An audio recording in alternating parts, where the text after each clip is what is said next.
Alors on est là pour revendiquer plus de moyens pour nos élèves, puisqu'il s'agit d'élèves beaucoup en difficulté, qui présentent plusieurs profils. Il y a des difficultés déjà de langage. Ces enfants ont une langue maternelle qui n'est pas le français, donc il faut apprendre le français.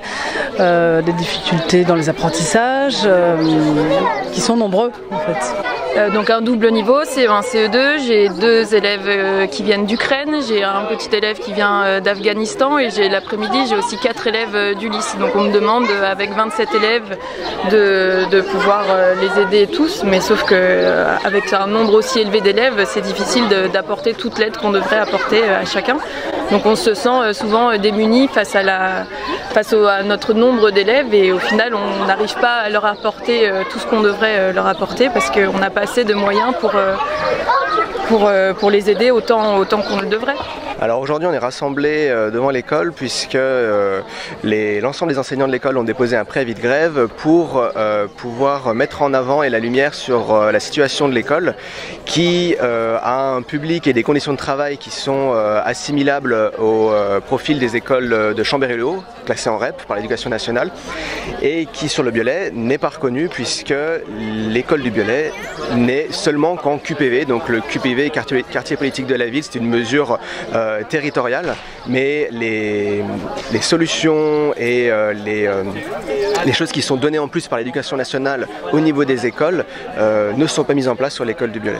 Ça varie de 22 à 27 ou 8 élèves, avec beaucoup d'élèves à besoins particuliers, qu'on appelle les EBEP, des élèves qui relèvent du réseau d'aide pour les enfants en difficulté. Par exemple, moi j'ai des CE1, CE2, et donc notre école n'est pas classée en REP, et dans les autres écoles de REP, les élèves en CE1 sont 12. Donc moi on me demande de faire exactement la même chose alors que j'ai 27 élèves, 17 CE1 et 10 CE2. Donc comment je fais avec des élèves qui ont le même profil socio-professionnel, les mêmes difficultés que des élèves en REP, sauf que j'en ai 27 et pas 12.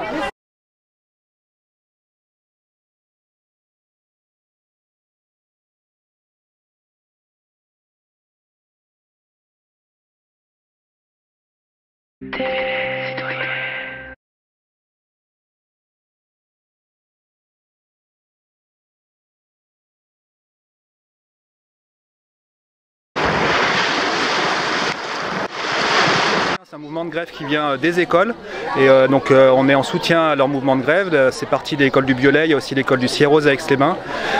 C'est des écoles qui ont des typologies d'élèves difficiles et qui ont perdu des moyens parce qu'ils ne sont pas dans les réseaux d'éducation prioritaires.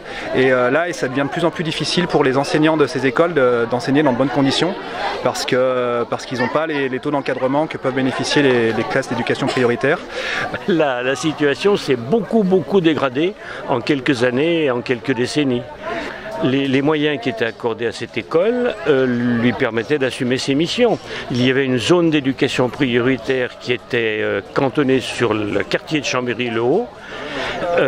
Cette école bénéficiait des mêmes moyens financiers de la part de la ville, avec tous les accompagnements dans le cadre de contrats du département, de la DRAC, la Caisse des dépôts, etc., qui permettaient à cette école d'avoir des projets originaux et en même temps il y avait une certaine facilité au niveau des effectifs. Il fut un temps où au niveau départemental on pouvait adapter.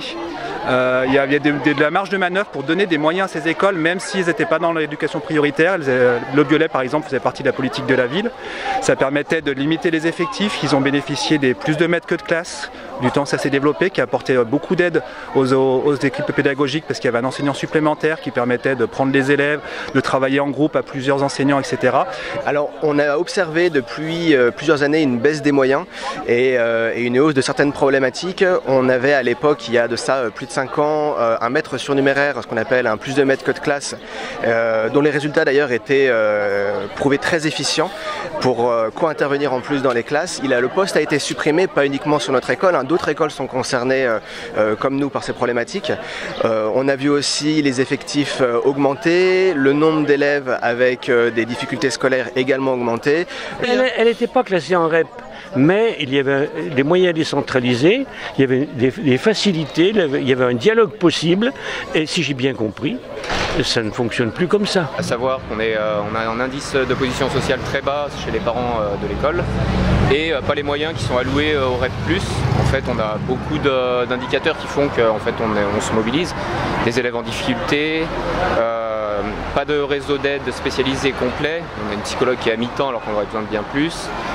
Également des moyens alloués aux élèves, notamment sur les effectifs par classe. Alors cette année on a de la chance, mais parce qu'on a une ouverture de classe, mais c'est grâce à des effectifs, tout ce qu'il y a de plus classique, en fait on a ouvert comme pour toutes les autres écoles.